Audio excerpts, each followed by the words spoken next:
दोस्तों ये वीडियो थोड़ी अलग होने वाली है। आज हमने घर में सत्यनारायण भगवान की कथा करी, तो इस वीडियो में आप देखेंगे ये संपूर्ण कथा। क्या लागे प्रभु राम कहे सुख उपजे, कृष्ण कहे दुख जाए, महिमा प्रसाद की प्रभु पाओ प्रीति लगाए। वो राजा रामचंद्र भगवान की जय, बोल माँ के बिहारी लाल की जय। जय जय श्री राधे हर हर महादेव हरि ओम शांति। ओम जय जगदीश।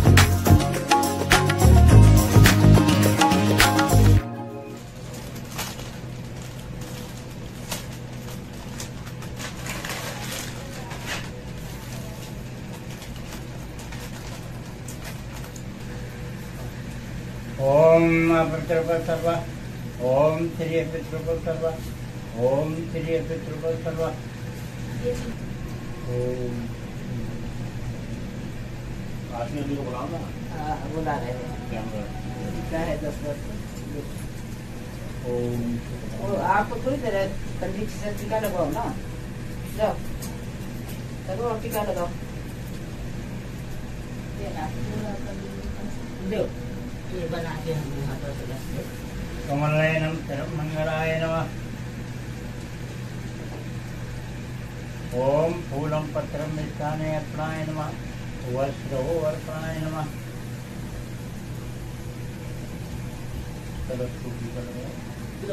चला है तुम्हारा। ओम सागरा ग्रामे नमो नारायणी नमस्ते गंगोत्री जमुनोत्री तत्देवाय नमः।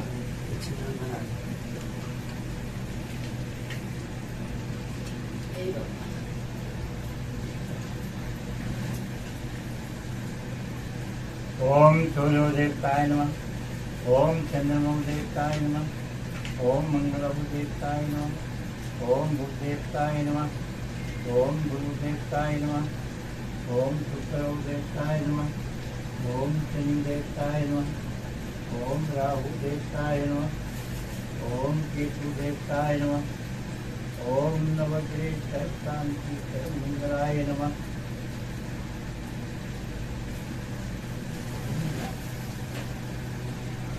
आत्म पूर्ण ले लो। बोल श्री सत्यनारायण भगवान की जय।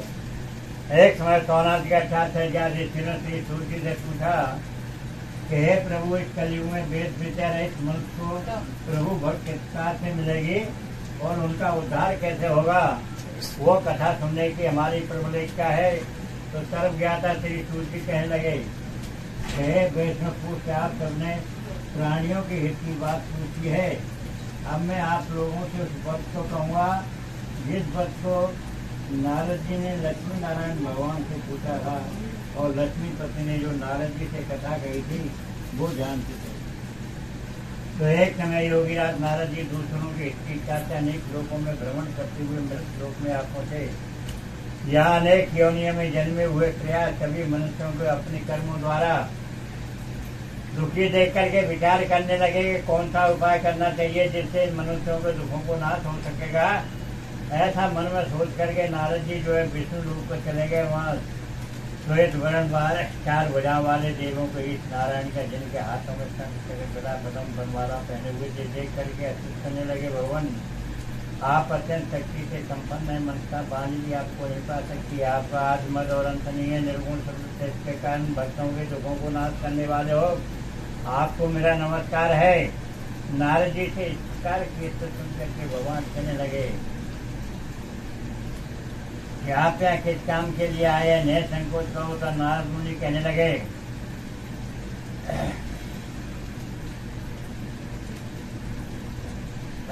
हे मुनि से कि नारद जी कहने लगे कि मृत लोक में सब मनुष्य अनेक योनियों में पैदा हुए हैं, अपने कर्मों द्वारा अनेक प्रकार के दुखों से दुखी हो रहे हैं। हे नाथ, मुझ पर दया रखो तो बताइए उन मनुष्यों को थोड़ा सा उपाय करने से कैसे दुख दूर हो सकते हैं। भगवान कहने लगे, हे नारद जी, मनुष्यों के भलाई के लिए तुमने बहुत अच्छी बात पूछी। जिस काम के करने से मनुष्य मोह से छूट जाता है, कहता हूँ बहुत ही पुण्य का देने वाला स्वर्ग का मृत लोग दोनों में दुर्लभ ही उत्तम व्रत है।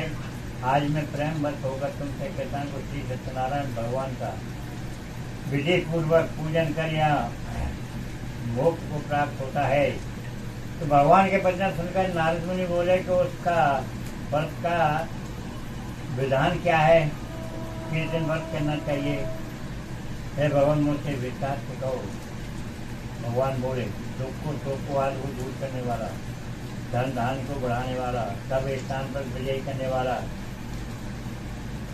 किसी भी दिन मनुष्य चिंता के साथ शाम के समय श्री सत्यनारायण का पूजन कर भाई बंधु सहित धर्म परायण होकर पूजा करे। भक्त भाव से नैवेद्य केले का फल घी दूध गेहूँ चूर्ण सभा दे। गेहूँ का अभाव हो तो साखी का चूर्ण शक्कर अथवा गुड़ ले। भक्ति भाव से भक्तन योग पदार्थ जमा करके भगवान को अर्पण करे। उसके बाद स्वयं ब्राह्मण को भोजन करावे, स्वयं भोजन करे और रात्रि में नृत्य गीत आयोजन करता हुआ श्री सत्यनारायण भगवान का स्मरण करता हुआ समय व्यतीत करे। इस तरीके से पूजन करने से मनुष्य के सारे पाप दूर होते हैं। विशेष करके कलयुग में मोक्ष के लिए इससे छोटा उपाय और कोई नहीं है। बोल श्री सत्यनारायण भगवान की। श्रीमन नारायण नारायण नारायण लक्ष्मी नारायण नारायण नारायण। बोल श्री सत्यनारायण भगवान की जय। सूर्य कहने लगे ऋषियों में आगे कथा कहता हूँ, सुनो। कि सुंदर काशीपुरी नगर में एक ब्राह्मण रहता था जिसका नाम था श्रद्धानंद। वो बहुत ही गरीब था, इसलिए भिक्षा के लिए पृथ्वी पर घूमता था। तो ब्राह्मण से प्रेम करने वाले श्री सत्यनारायण भगवान ने बूढ़े ब्राह्मण का भेद धारण किया और श्रद्धानंद के पास आकर के कहने लगे कि आप जो पृथ्वी पर क्यों घूमते। श्रद्धानंद ने हाथ जोड़ करके कहा, प्रभु मैं बहुत ही गरीब हूँ, मेरे पास खाने के लिए कुछ भी नहीं है, इसलिए मैं भिक्षा के लिए पृथ्वी पर घूमता हूँ। अगर आप कुछ उपाय जान सके। भगवान बोले के उपाय के श्री सत्यदेव भगवान का व्रत और पूजा करो, जिसके करने से तुम्हारे सारे दुख दूर हो जाएंगे। ऐसा कहकर के भगवान तो उन पर ध्यान हो गए। श्रद्धानंद अपने घर आया। घर आकर के उसने इस बात का संकल्प किया कि कल जो मुझे भिक्षा मांगने से जितना भी धन मिलेगा मैं उससे श्री सत्य भगवान का पूजन करूँगा। ऐसा कह करके सो जाता है। सुबह जब उसकी आँख खुलती तो हाथ में धोकर कुल्ला दांतन करके भिक्षा मांगने के लिए चलता है। कहता है कि आज तो हम उस गाँव में जाएंगे जहाँ पर पैसे वाले लोग रहते हैं। वहाँ पर पहुँचता है तो उस दिन प्रभु की कृपा से उसको भिक्षा में बहुत सारा धन मिला। तो बड़ा प्रसन्न हुआ। उसने रास्ते में से पूजा का सामान लिया, घर आया, भाई बंधुओं को बुलाया, ब्राह्मण को बुलाया और भक्ति उससे श्री सत्यदेव भगवान का पूजन किया, जिसके प्रभाव से वो एक जन्म का तो होकर के अंत में वैकुंठ धाम हो गया। तो ऋषियों ने सूर्य जी से पूछा कि महाराज ये बताइए उसके बाद ये भक्त पूजा कितनी की। सूर्य जी कहने लगे कि लकड़ा आ रहा था जंगल में से, जब लकड़ी का गट्ठर काट के अपने सच पर रख करके चलता है तो रास्ते में उसकी प्यास लगती है। उस रास्ते में एक ब्राह्मण का घर पड़ता था। उसके दरवाजे पे उसने लकड़ी का गट्ठर रखा और अंदर पानी पीने के लिए जाता है तो क्या देखता है कि वहाँ पर श्री सत्यदेव भगवान का पूजन हो रहा था। उसने ब्राह्मण से पूछा कि महाराज ये किसका पूजन कर रहे हैं और इसके करने से क्या फल मिलता है। ब्राह्मण ने क्या है सत्यदेव श्री सत्यदेव भगवान का पूजन है, इसके करने से धन की प्राप्ति होती है, संतान की प्राप्ति होती है, सौभाग्य की प्राप्ति होती है, मरने पर मोक्ष की प्राप्ति। झगड़ारे ने कथा सुनी, प्रसाद लेकर के अपने घर गया। घर जाकर के उसने इस बात का संकल्प किया कि कल जो मुझे लकड़ी बेचने से जितना भी धन मिलेगा मैं उससे श्री सत्यदेव भगवान का पूजन करूंगा। ऐसा कहकर के सो जाता है। तो उधर भगवान ने क्या किया कि उसकी लकड़ियों को चंदन में रोक। अब उसको नहीं पता, वो तो लकड़ी लेके आया था। सुबह जब उसकी आँख खुली तो हाथ मुँह धोकर कुल्ला था तो उधर के कट्टर अपने सर पर रख करके चलता है। कहता है आज तो हम उस बस्ती में जाएंगे जहाँ पर पैसे वाले लोग रहते हैं। वहाँ पर पहुँचता है तो वो आवाज़ लगाता है लकड़ियों को, कैसे लकड़ियों की बताता है। लेकिन ये बात तो सच्ची है। तो जब सच्चाई थी बेईमानी नहीं थी। तो वहाँ के शेष लोग कहने लगे कि देखो दगड़ारे का दिमाग खराब हो गया है, अरे चंदन बेच रहा हो लकड़ी के पैसे। लेकिन उन लोगों ने उनको चंदन के पैसे दिए। इस प्रकार उसको 4 गुना पैसा फालतू मिला तो वो बड़ा प्रसन्न हुआ और उसने रास्ते में से पूजा का सामान लिया, घर आया, भाई बहनों को बुलाया और विधि के साथ उसने श्री सत्यदेव भगवान का पूजन किया। जिसके प्रभाव से कोई जन्म का सुख भोग करके अंत में वैकुंठ धाम को गया। श्री सत्यनारायण कृत कथाएं दूसरा अध्याय संपूर्ण बोल। श्री सत्यनारायण भगवान की जय। श्रीमन नारायण नारायण नारायण लक्ष्मी नारायण नारायण नारायण बोल। श्री सत्यदेव भगवान की जय। दूसरा अध्याय संपूर्ण हुआ। तीसरा शुरू होता है ध्यान से। सूर्य कहने लगे ऋषियों में आ गई। कहता हूँ वो ध्यान से। एक राजा था, बहुत ही जितेंद्रीय धर्मात्मा, गरीबों की सहायता किया करता था। तो राजा अगर 1 रुपया दान करता तो रानी के प्रति हमारी बराबर 1.25 रुपया हो जाएगा। इस तरीके से राजा और रानी का एक काम था कि कहीं मंदिर बनवाना, धर्मशाला बनवाना,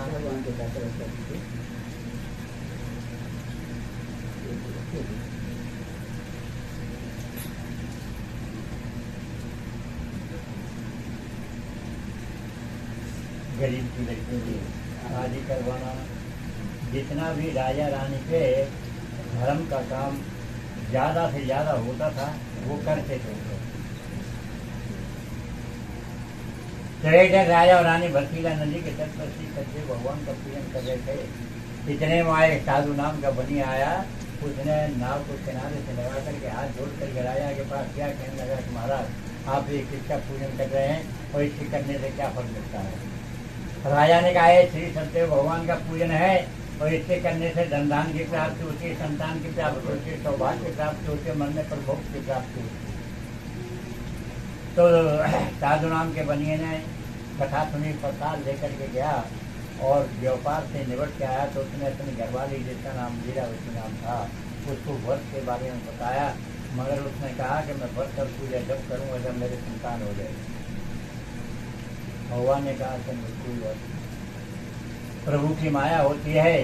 थोड़े दिनों बाद उसकी स्त्री जो है गर्भवती हो जाती है और 10वें महीने में उसके सुंदर कन्या का जन्म होता है जिसका नाम कलावती रखा जाता है। क्योंकि वो लड़की दिनों दिन इस तरीके से बढ़ रही थी जैसे सुपर सत्य चंद्रमा बढ़ता, जब कोई चीज जल्दी बढ़ती उसको कलावती, इसलिए उसका नाम कलावती रखा।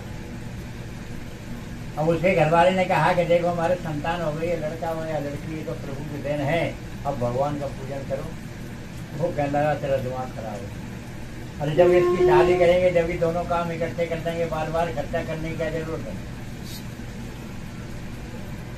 बनिए क्यों कहते हैं उनको कि बनिए, बिगड़िए नहीं, बनिए। क्या कहते हैं, बनिए, हाँ बिगड़िए नहीं। ऐसा कह करके वो व्यापार के लिए चला जाता है। तो जब गाड़ी वाड़ी तो उसमें ऐसे ही माल भरा नाव में और शहर वाली जो किनारे से नदी के किनारे जो शहर होते थे व्यवहार करते थे, तो आने जाने में सालों लग जाते। और जब बाल विवाह होते आज की तरह नहीं, यहाँ लोग का माहौल पंजाबियों को देख कर वैसा हम लोगों में अब भी इतना लड़की को चयन नहीं करते। लेकिन यहाँ तो 35 साल की हो गया तो कहेगा अभी तो बेबी है। अरे 35 साल हो गया अब क्या कि बेबी, लड़की हो चाहे लड़का हो 20 साल के बाद उसकी शादी कर। जिसने पढ़ना होगा तो शादी के बाद भी पढ़ेगा, जो कुछ करना होगा। देखो मैं आपको बताऊं कि औरत की जिंदगी सिर्फ 10 साल है। अब ये नहीं समझिए तो 50 साल, ये जिंदगी नहीं है। जिंदगी सिर्फ 10 साल है, 70 से 47 तक। इसी में उसकी इंद्रियों की ताकत भरपूर होती है। तो हर चीज पकड़ने की ताकत है। आज का तो 42-35 साल तुम देख रहे हो, किसी के बच्चा नहीं होता तो किसी के कुछ होगा कहाँ से। इंद्रिया तो कमजोर होगा। तो इसलिए हम लोगों में तो आज भी 20 साल के बाद शादी कर दी। बच्चे काम आते हैं। मानो बच्चों से हमने खुद कर रहे हैं ना, बच्चे क्या करेंगे? पढ़ाया लिखाए नौकरी के लिए नहीं, यहाँ लोग पढ़ाते हैं नौकरी के लिए। सही बात। पहले सही पढ़ाया, बात लीजिए। फिर नौकरी करवाई, उससे पैसा कमाया, उसी को लगाया। तो तुमने क्या लगाया? सही बात। अपना बात। बताइए आपने क्या लगाया? फिर हम लोग पढ़ाते हैं नौकरी के लिए नहीं, हम लोग इसलिए पढ़ाते हैं कि कभी दुर्घटना हो जाए जिंदगी में तो वो अपने पैरों पर खड़ी हो जाए, नौकरी के लिए नहीं। अब तो लड़की का 1 रुपया लेना भी हराम समझते हैं। लगाते हैं, पढ़ाते लिखाते हैं, बाकी तो प्रभु जाने। पढ़ाओ, ये नहीं कहते पढ़ाओ नहीं, पढ़ाओ, उसको लायक बनाओ, पर उसकी जिंदगी के देखो, उसको देखते रहो। लड़का हाल नहीं मिल जाते, ये तो सब्जी थोड़ी है बाजार गए खरीद के लिए, लड़का भी तो मुश्किल से मिलते हैं। घर खानदान ऐसे थोड़ी मिल जाता है। वही तो बात है। तो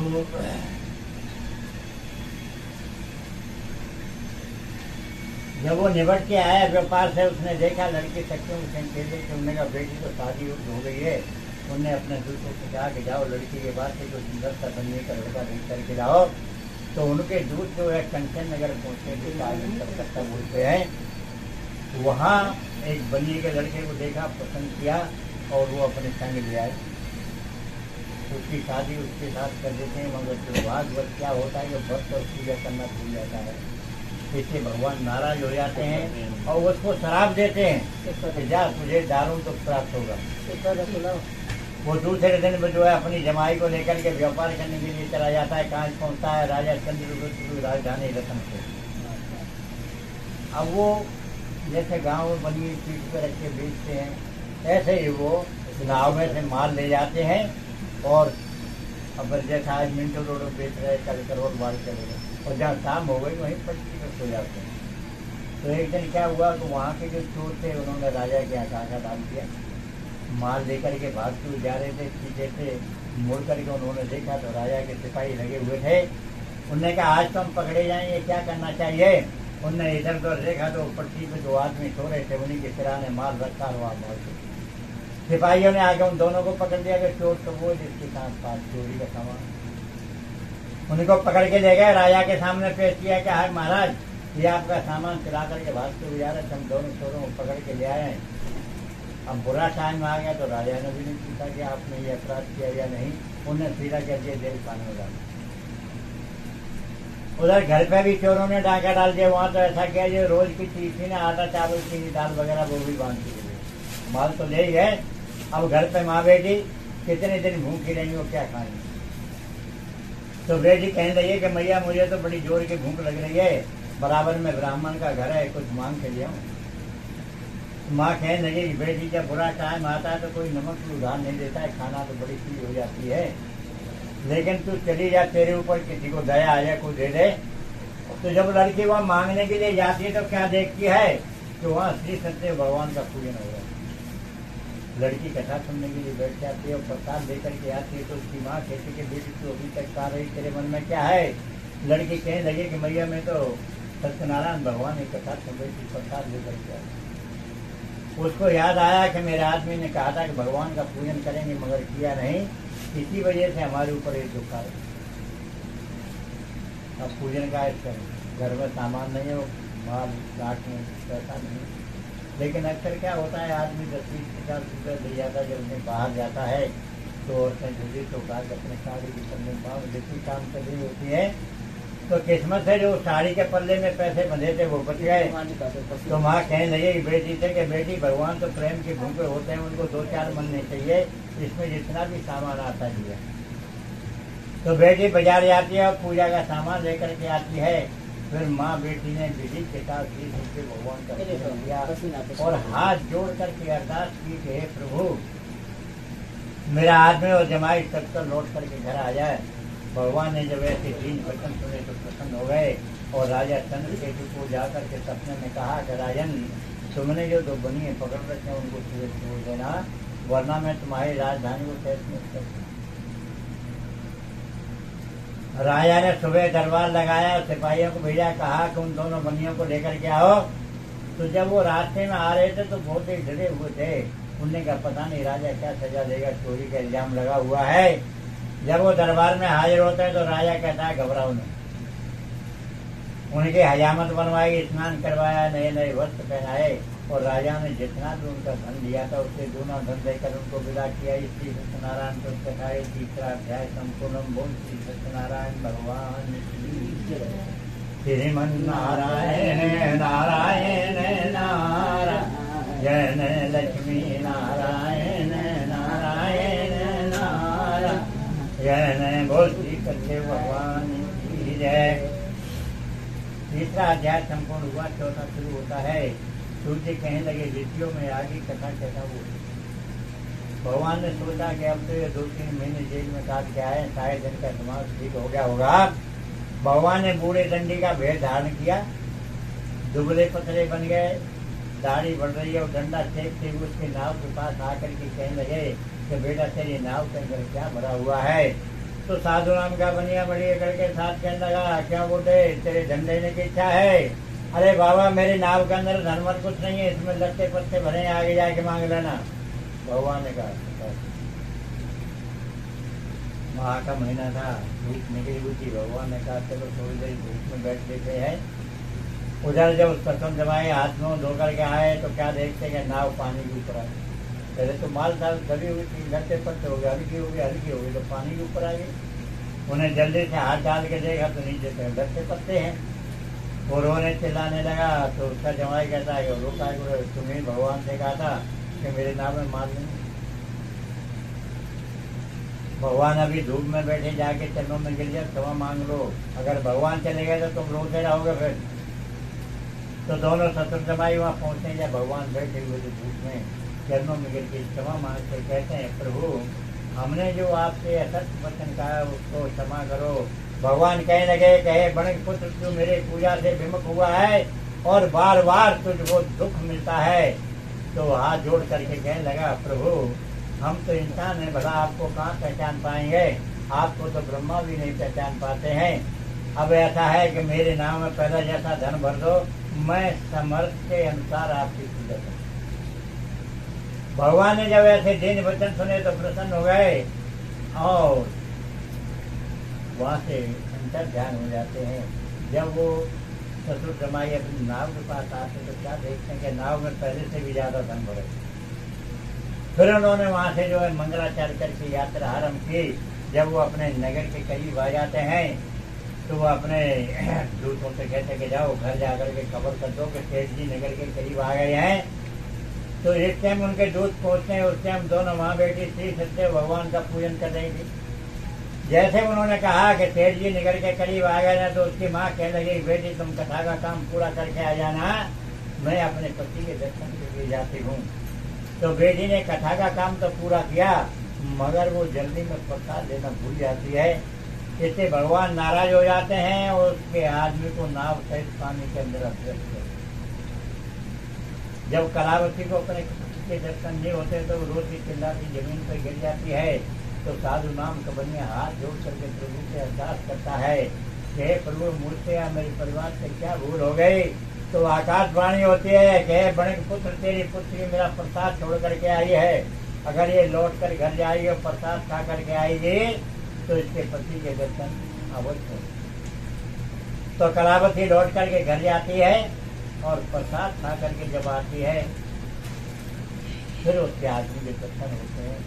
फिर साधु नाम के बनिए ने यथा जो ग्रेस थी उसकी शक्ति थी उसी के मुताबिक उसने श्री सत्य भगवान का पूजन किया, जिसके प्रभाव से वो जन्म का सुख भोग करके अंत में वैकुंठ धाम को गया। श्री सत्यनारायण कथा चौथा अध्याय संपूर्ण। बोल श्री सत्य भगवान की जय।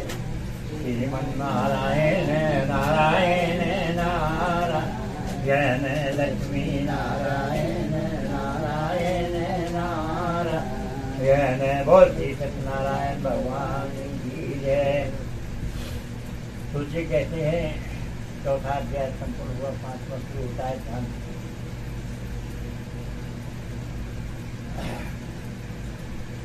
राजा था जिसे शिकार खेलने का शौक था, नाम था लीन तुम तुम्हारे से नहीं आए, कोशिश करो लेना। लो क्या नाम था? क्या किसका नाम? लीन तुम। तो उसे शिकार खेलने का शौक था, तो वन के अंदर गया और शिकार खेल करके आया, तो एक बड़ के पेड़ के नीचे आके खड़ा हो गया। तो वन के अंदर जो ग्वाल वाल थे उन्होंने आपस में कुछ चंदा इकट्ठा किया, पूजा का सामान लाए, ब्राह्मण को लाए और वन के अंदर पेश करके भगवान का पूजन कर रहे थे। मगर राजा वहाँ नहीं गया जहाँ भगवान का पूजन हो रहा था, और ना ही उसने भगवान को सर झुकाया। जब कथा समाप्त हुई तो ग्वाल वालों ने कहा कि हमारे देश का राजा बड़ा आदमी है, हम सबसे पहले प्रसाद इसको देते हैं। जब ग्वाल वालों ने राजा को प्रसाद देना चाहा तो राजा प्रसाद को ठुकरा करके अपनी सुंदर नगरी के लिए चला जाता है। जब वो अपनी नगरी में पहुंचता है तो क्या देखता है कि उसकी नगरी उजड़ी हुई। वो समझ गया ये सब कुछ भगवान ने किया। उधर ग्वाल वालों ने पूछा पंडित जी से कि महाराज ये बताइए कि जब कलावती प्रसाद छोड़ करके गई थी तो सजा के तौर पर भगवान ने उसके आदमी को नाव सहित पानी के अंदर अदृश्य कर दिया था। अब ये राजा प्रसाद छोड़ करके गया है तो इसको कुछ सजा मिलेगी या ये राजा इस करके इसको माफ कर देंगे? ब्राह्मण ने कहा कि देखो भगवान के यहाँ देर हो सकती है, अंधेर नहीं है। उसने किसी को राजा नहीं बनाया, किसी को फकीर नहीं बनाया, हम जैसा यहाँ देखते वैसे ही। इतने वहाँ राजा आ जाता है और चलो मैं सब झुका करके कहता है कि पूजा का सामान मंगवाओ, मैं वन में बैठ करके स्वयं से भगवान का पूजन करूँ। तो राजा ने पूजा का सामान मंगवाया और वन में बैठ करके श्री सत्य भगवान का पूजन किया। जब कथा समाप्त हुई तो प्रसाद लेकर के वापस जब वो अपनी नगरी में जाता तो क्या देखता है कि नगरी पहले से भी ज्यादा सुंदर है। तो सूर्य कहते हैं ऋषियों जिन्होंने पहले इस व्रत को किया है उसके दूसरे जन्म की कथा में कहता हूँ वो ध्यान कैसे है।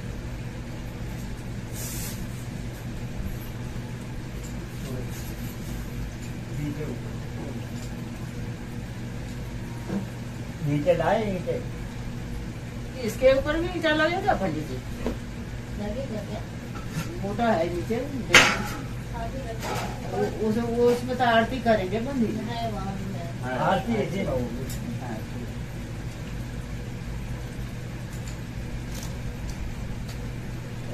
तो सबसे पहले ये व्रत और पूजा श्रद्धानंद का जो ब्राह्मण था उसने करी थी। तो गरीब था, जब उसका दूसरा जन्म होता है तो वो रामा जी भी गरीब थे। वो तो इतने गरीब थे कि उनकी जो घरवाली थी जिसका नाम ब्राह्मणी था वो आटा गूंथती थी तो आधी मिट्टी उसी में लग जाती। तो पहले ये बर्तन नहीं थे, कांच के बर्तन थे।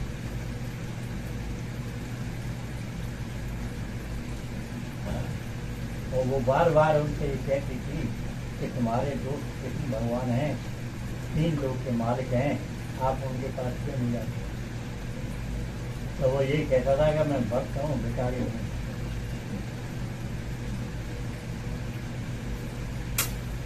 तो उनके जो दोस्त जो थे कृष्ण भगवान थे सुदामा जी के, और जिनका दोस्त ही भगवान होगा तो उसकी मोक्ष की प्राप्ति होगी। दूसरे जो राजा रानी थे जिन्होंने बर्फीला नदी के तट पर पूजा की थी वो दूसरे जन्म में राजा दशरथ और माँ कौशल्या होते हैं, जिनके यहाँ भगवान राम स्वयं प्रकट हुए थे। और जिसके घर में ही भगवान प्रकट होगा तो उसको मोक्ष की प्राप्ति होगी।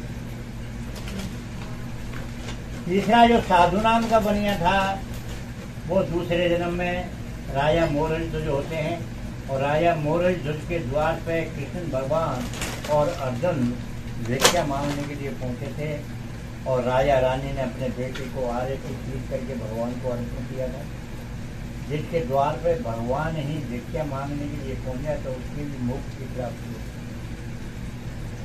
चौथा जो राजा था जिसका नाम था लीन तंकुल, जिसे शिकार खेलने का शौक था, वो दूसरे जन्म में महाराज मनु होते हैं।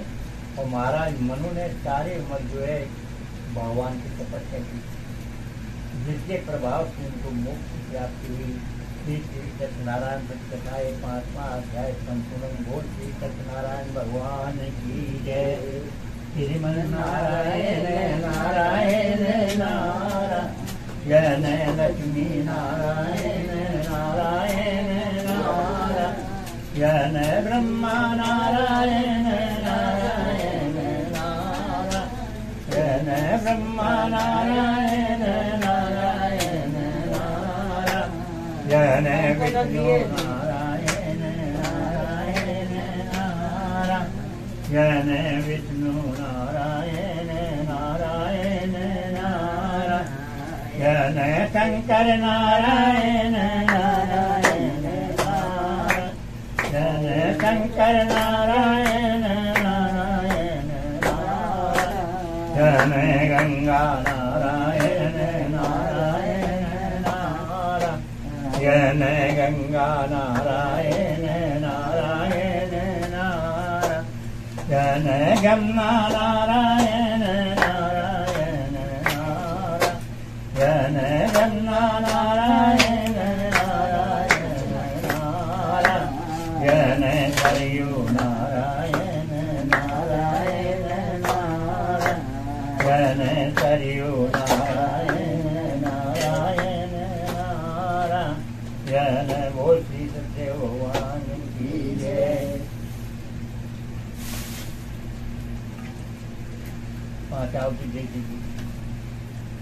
ओम ब्राह्मणे स्वा इंद्रे ब्राह्मणे नमः स्वाहा। ओम ग्रह्यामे स्वा इंद्रे ग्रह्यामे नमः स्वाहा। ओम ब्रह्माय स्वा इंद्रे ब्रह्माय नमः स्वाहा। ओम महाविष्णु नमः स्वाहा। ओम सर्वदेवाय नमः स्वाहा।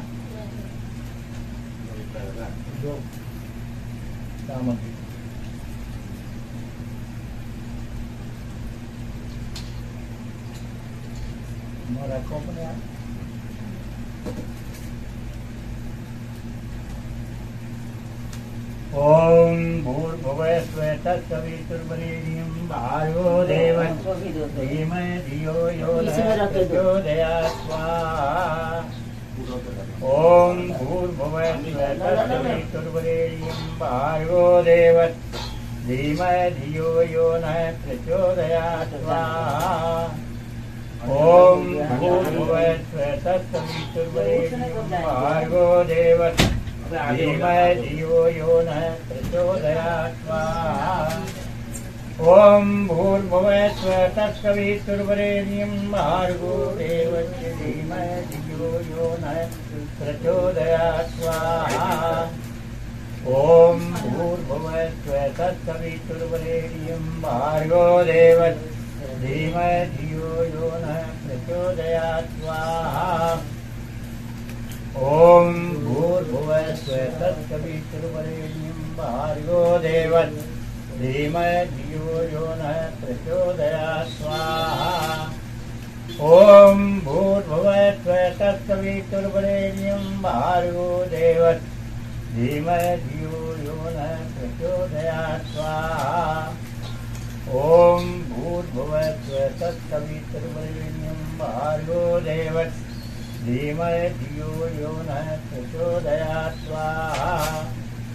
ओम भूर्भुवः स्वः तत्सवितुर्वरेण्यं भर्गो देवस्य धीमहि धियो यो नः प्रचोदयात् स्वाहा।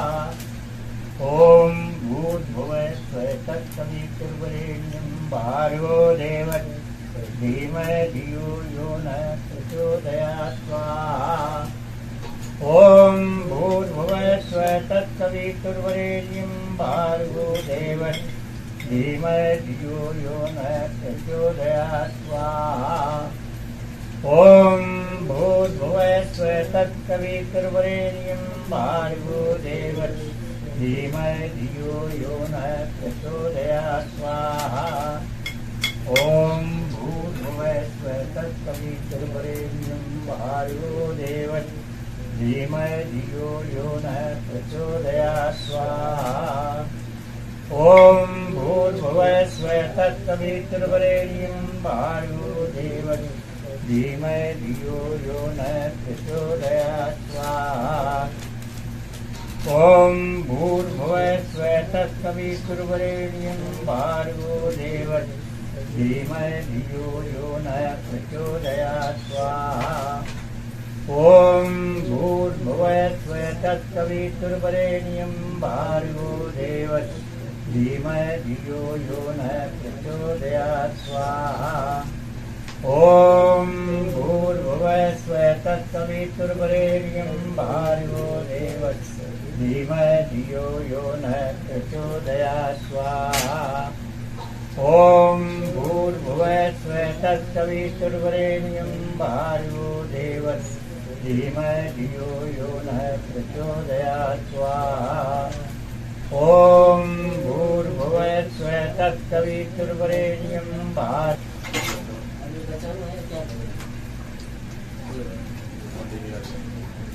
ओम जयंती काली भद्रकाली महाकाली कृपाणी ओम धर्म मंगलाय करीं करीं करीं करीं दक्षिणे काल के स्वाहाय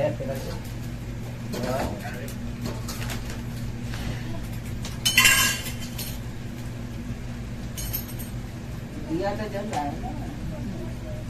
ओम पृथ्वी देवताय शांति। ओम वायु देवताय शांति। ओम महावीर। ओम देवात्मय। ओम सूर्यो देवताय शांति। ओम चंद्रो देवताय शांति। ओम मंगलो देवताय शांति। ओम बुध देवताय शांति। ओम गुरु देवताय शांति। ओम शुक्रो देवताय शांति। ओम शनि देवताय शांति। ओम राहु देवताय शांति। ओम केतु देवताय शांति। ओम नवग्रह शांति। ओम शांति।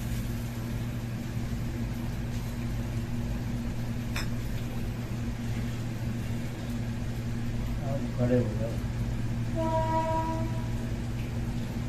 आरती है इसमें कर लीजिए पंडित जी इसमें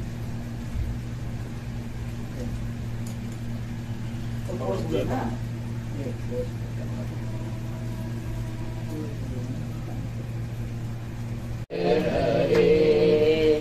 तुम पूर्ण परमात्मा तुम ओम जगदीश हरे तुम करुणा के सागर तुम पालन करवा करो हरे ओम जगदीश हरे सत्यनारायण स्वामी जगन्नाथ विराजे हमें अद्भुत विराजे नारद करत नारद लागे प्रभु राम कहे सुख युगे कृष्ण कहे दुख जाए महिमा प्रसाद की प्रभु पाओ प्रीति लगाए। बोल राजा रामचंद्र भगवान की जय। बोल माँ के बिहारी लाल की जय। जय जय श्री राधे हर हर महादेव हरिओम शांति। आरती इसमें रख दीजिए पंडित जी, ले लेंगे हैं? ये कटोरा। तुमको पैसा दे रही है मम्मी भर के।